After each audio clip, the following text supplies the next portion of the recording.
성남시의회가 지금 현재 파행 중이죠. 국민의힘 의원들이 일방적으로 의회를 운영해서 민주당 의원들이 지금 장외에서 행사를 하고 있는데요. 국민의힘의 깨진 신뢰, 무너진 의회 사과하고 재발 방지 약속해서 정상화 시키자, 이런 성남시의회 더불어민주당 의원협의회가 주장을 하고 있고요.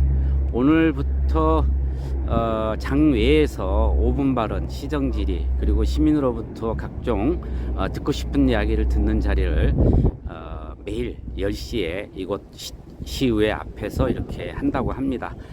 그래서 제가 한번 나와 봤습니다. 다음은 백현마이스에 대한 더불어민주당 의원협의회 입장을 최연백 의원님께서 전달해 주시겠습니다. 백현마이스 입장을 말씀드리기 전에 먼저 우리 성남시의회 더불어민주당 협의회가 마지막 수단인 등원 거부를 할 수밖에 없었던 그런 사정에 대해서 먼저 말씀을 좀 드리고자 합니다. 이 말씀을 드리려 하면 국민의힘의 다수 여당인 국민의힘 지난 1년간의 성남시 의회에서 보여준 행태, 그리고 기본과 원칙에 충실하다는 한 의의를 외치고 있는 우리 박강순 의장님의 그동안의 의장으로서의 의회 운영에 대한 비판을 하지 않을 수가 없을 것 같습니다. 거슬러 올라가면 지난 2022년 12월 정례가 되겠습니다.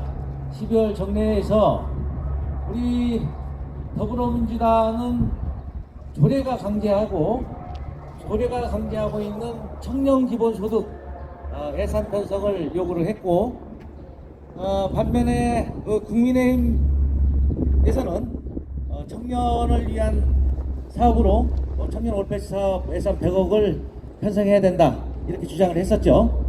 그런데 청년 기본소득 관련해서는 조례가 강제하고 있는 사항이라 예산 편성을 안 하면 그 자체가 위반이 되는 것입니다.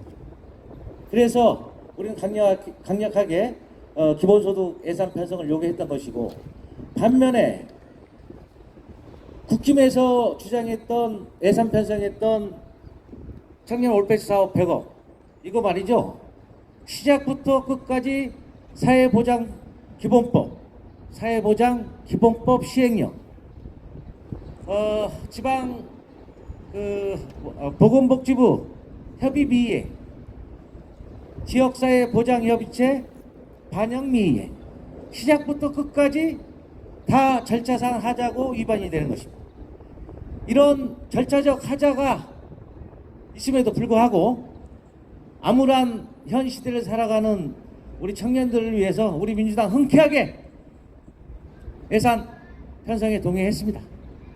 그런데 결국은 끝까지 국민의힘에서 예산 편성, 기본소득 예산 편성 못하겠다고 주장하고 있었죠. 그러다 보니까 결국은 여야가 애결해서 파행을 하게 되고, 그 파행 끝에 신상진 시장께서 작년 12월 29일 날 청년 기본소득 예산 30억 편성하겠다 라는 메시지를 박강순 의장에게 전달합니다.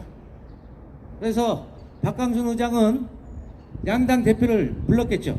그래서 저희는 우리 대표로부터 신상진 시장이 청년 기본소득 예산 30억 편성했다는 메시지를 전달했다는 얘기를 들었습니다. 그래서 흔쾌히 동의를 하고 2023년도 그 본예산에 대해 그 통과를 위해서 본회의 대기하고 있었죠. 끝내 국민의힘이 청년 기본소득 예산 편성에 반대하면서 준예산 사태를 불러왔습니다. 참 시민 여러분께 다시 한번 지난 준예산 사태에 대해서 성남시의회 한 사람으로서 사과의 말씀 다시 한번 드립니다. 그렇게 해서 시민 여러분들이 걱정하는 이 준예산 사태를 해결하기 위해서 다시 여야가 합의를 하죠. 다시 소통을 하고 협치에 나섭니다. 그렇게 해서 청년 기본소득 예산 30억 편성하고 또 삭감되었던 상공회의소 예산 8천만 원, 그리고 반려 유기동물 예산 2천만 원을 부활하기로 합의를 하고 본회의에 입장합니다. 그런데 이렇게 합의한 예산안에 대해서 이런 방구 한마디 없이 국민의힘은 수정 예산안을 편성해서 본회의에 상정합니다. 여기서 또 하나 우리가 짚고 넘어가야 될 부분은, 합의된 부분을 일방적으로 파기하고 수정 예산안을 낸 국민의힘, 그리고 뻔히 여야가 합의된 것을 알면서도 의회 입장하기 전까지 우리 민주당에 여타저타 말 한마디 없이 의회 입장에서 일방적으로 급작스럽게 직권상정한 박강순 의장, 이거 직권상정이 고유권한이 아니라 이건 직권을 남용한 것이다, 분명하게 말씀드립니다. 네, 지난 4월 임시회도 마찬가지였죠. 지난 4월 임시회의 쟁점은 안전예산이었습니다. 우리가 일회성 행사 그리고 축제예산 축소하고 정자교 붕괴가 사건이 터졌으니, 이거 우리 이런 행사성 예산, 축제성 예산 축소시키고 안전예산으로 편성하자라고 애결위에서 분명하게 제가 부시장에게 동의를 요구했습니다. 부시장 흔쾌히 동의했고요. 이 내용 가지고 우리 더불어민주당이 주장을 하고 했던 사항이었습니다. 그런데 합의했죠. 결국 우리가 또 요구했던 게 율동 생태문화공원 조성 예산 82억이었나요? 이 82억 내용을 들여다보니까 생태문화공원 조성이 아닙니다. 한마디로 놀이공원 조성하겠다는 거였어요. 캠핑장, 물놀이장, 수상무대, 이게 생태문화공원입니까? 이거 동의할 수가 없었습니다. 그래서 공원과 소관 율동 생태문화 조성 예산 82억인가 될 거예요. 이거 전액 삭감하자, 이렇게 주장했던 겁니다. 이런 예산 다 축소하고 삭감하고 정리해서 안전예산으로 확보하고 편성하자고 요구했던 사항입니다. 결국 밤 12시 다 돼서 우리가 여야 합의해서 본회의장으로 다시 또 들어가게 되죠. 그런데 또다시 국민의힘은 이러한 여야 합의사항 또 일방적으로 파기합니다.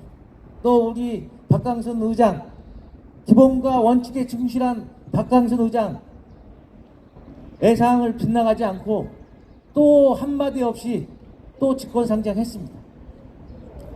이게 지난 1년간 성남시의회 국민의힘이 보여준 의회 행태고 야당에 대한 파트너십이 아닙니다.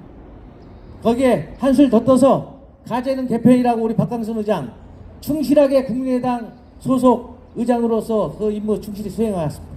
앞으로 성남시의회 3년 남았습니다. 더 이상 이와 같은 의회 운영 묵과할 수 없습니다.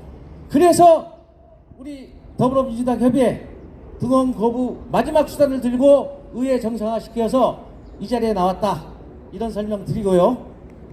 앞서 말씀드린 것처럼 백견 마이스 관련해서 말씀을 좀 드리겠습니다. 질문 없으시면 기본과 원칙을 지키는 성남시 의회가 되길 바라며 성남시의 정상화를 위한 구호를 외치도록 하겠습니다. 박광순 의장과 국민의힘은 독단적인 의회 운영 사과하고 재발 방지 약속하여 무너진 신뢰 회복하라. 회복하라. 회복하라. 회복하라. 성남시 의회 정상화는 진정한 사과뿐이다. 즉시 사과하라. 사과하라. 사과하라. 사과하라. 성남시 의회 정상화는 재발 방지 약속뿐이다. 즉시 약속하라. 약속하라. 약속하라. 약속하라.